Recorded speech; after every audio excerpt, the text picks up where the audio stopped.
ассалому алайкум дӯстони азиз, худовани гиябони ҳар як адами шумоша. Аввалаш парвардигару ахираш парвардигор шумо ҳастед ки чӣ қадар сабаб мешавед бародарони меҳрубон корои хайри мо, гумшидагиё, мирдагиё, мақсад камбағало роҳ месозед, об меоред, мақсад ҳама ин хизматрасонӣ аввалаш худованди шумо сабаб мешавед, мардуми сарбуланди Тоҷикистон ва тамоми ғарибони дунё ки дар тамоми дунё иншоалло тоҷикҳо ҳастанд ва тоҷикзабонҳо, форсизабонҳо. دوستان مهربان هر چی میکنیم الله شاید به خاطر خدا میکنیم. امروز هم باز یک پدر یک برادر با بگیم دلی پر از علم با خون از ما خواهش کردن تا فرزندشون که نام فامیلش جلال و اسامه از سال 2021 برآمده که نام صورتشان برم دماندن میگیرم طرف خانه دیگه بر نگشته. متاسفانه چند فرزند داره در خانه که؟ دو تا فرزند داره که فرزندی شوک شما این نکته در اکران میمونم موندنی نیستم نه که برزوگی پدر و مادرش که پدرم در این اینجا من میمونم. من بگم که برادرای مهربان من نمیفهمم به خدا منم پدر دارم الحمدلله شما رو هم داره چقدر مردم اما متاسفانه شخصایی هستن که ندارن همیا چون در بردگی ما قدر نمینیم و قدری پدر مادر نمیرسیم. من مادر ندارم در حسرت این که یک بار یک دقیقه اگر مادری من زنده شه خداوند من سر در همون سر جانشون یک لحظه من همون خواب کنم. اما متاسفانه بعضی محل بعضی برادران خداوند نعمت ها میته پدر مادر یک نعمت بی‌بها است در روی زمین و قدری او نمیرسیم به قدر فرزندای شیرینک نمیرسیم. این برادر اسامه که من نمیدونم در گجای از هر یک کدوم شما شخصای همین ویدیو رو میبینید به خاطر الله پخش کنید.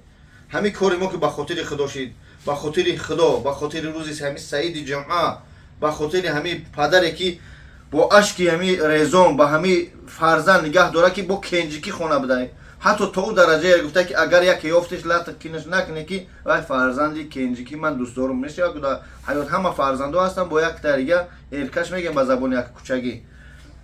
دوستان مهربان از برای خدا به خاطر خدا خیال نکنید پدر مادر غم نتید. من بسیار تا میدونم اگه من بچه را نمیدونم در جای یا خطی یگون زنه که ارس نتشه پتشه رفته گیه یا خیلیش وپچه دیگه زنگ نمیزنه یگون رنجور شدگی بین خوجگی و پست بلندی میشوه این گوشت این نخون یا را جدا کرده نمیشوه جنگ مینه جنجال میکنه. خواهش میکنم بود چی میگن اهل بیتون سراخ کنی ایتا سختی بد نگیری از برای خدا. اگه یک شعر همجا برادر نویسته من میخونم دوستان عزیز به خاطر پدرها اینجا گه کنید. نویسته که ای پدر جان خاکی پایت میشوم ای پدر جان خاکی پایت میشوم وقتی پیری من عصایت میشوم. گیجا شدی برادر وقتی پیری پدر تای وقتی پیری پدر تای که عصای دستشه وای ترا با یک ناز با یک چی میگن مهربانی کلون کرد. اینا که میگه وقتی پیری من عصایت میشوم با همه دار و ندار زندگی روی حولین خاکی پایت میشوم. نگر روی حولین خاکی پایت میشوم. با خدا من از هم برادر زنگ زد من خیلی با یک خش دیگه شروع کرده پیش من خیلی زخشتم پدر گفته ای فرزند نزنی فرزندی من نزنی به همون قیه که ای 2021 برادر گم شدگی گفته فرزندی من نزنی که من مهر دارم. حضرت یعقوب نبی در حق حضرت یوسف سوخت چقدر پدرای هستن در حق فرزندان میسوزن. من میدونم برادر تو زنده هستی میدونم در یگان جا هستی به خاطر اولام ویدیو را دیدی به پدرت زنگ بزن برات را میبخشن کلونترا هم وقت میبخشن. میگه کو همه دار و ندار و زندگی روی حولین خاک پایت میشوم. در گجای من حرکت میکنم که یک پدر غم نتیم یا برادر دیگه چوی پدر رو رنج میتیم چوی مادر رو رنج میتیم. فکری هم تفلکی خرسنده که در قچاق اختار این هم صورت رو من میمونم یالا چو فکری یا نمیکنی بعد جمع هم ریشور هم میمونم من پس زدن نیستم برادر اسامه را ممکن یگان مشکلی داره اما خیلی نکنه از برای خدا به خاطر خدا به خاطر همی پدرها ای برادرای مهربان شخصایی که من هم فقط اسامه را در نظر ندارم هزارها زنگ میزنن این گم شده یک هفته و یک ماه و 5 سال یا 8 سال بعد زنگ میزنی پیدا میشوند. چرا خیر میکنی؟ با کدام خاطر؟ ما مسلمانیم ما تاجیکیم چرا ما قدر تاجیک پس بزنیم؟ میگن که همون گذشتگان ما الحمدلله همین خیلی چی میگن تاجدار و نامدار اومدن به این درجه اومده رسیدیم.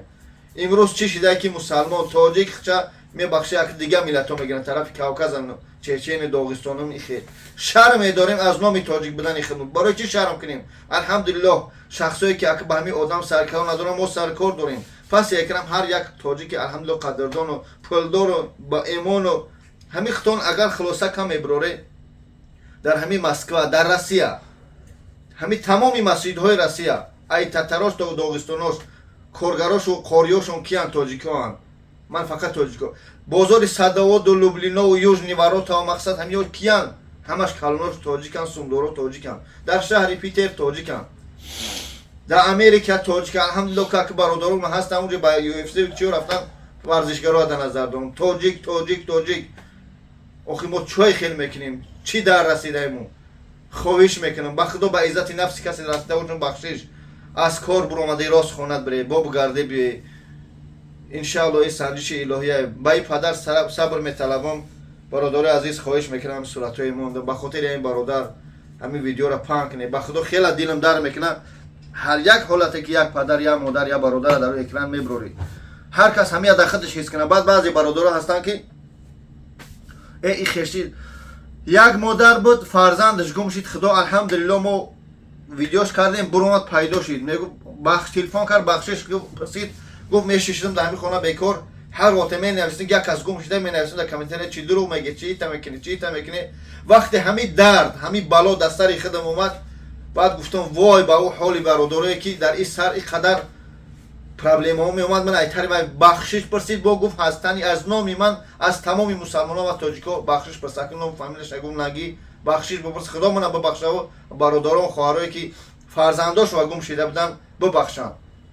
یعنی که من بیزه فکر میکردم تو در بسر نبیه به خدا یا نمیفهمی ما بعد بیروزگی اهل بیت همین ما یک کس روی اکران نمیمونه برای پرسموتر بگیره الحمدلله که هم برادر یافت میشون ما حرکت میکنیم هم لایک کامنتر زورا میکنیم که ای یگون سوم الله شاید ما کار نمیکنیم فقط همون ویدیو پیش میره تو پیدا میشه با اون صاحب همون چی میگن مرددار یا که آدم گمشدگی یا با اون بچه گم شده در یگون رایون در یگون کوچه کار میکنه اون بچه‌ها میبینن میگه بچه در همین جای بعد با شخصایی که ای بین استفاده برده زنگ میزنی فرزند شما در فلان جا 5000 2000 1000 دلار پرتو باز من میرم مقصد میارمش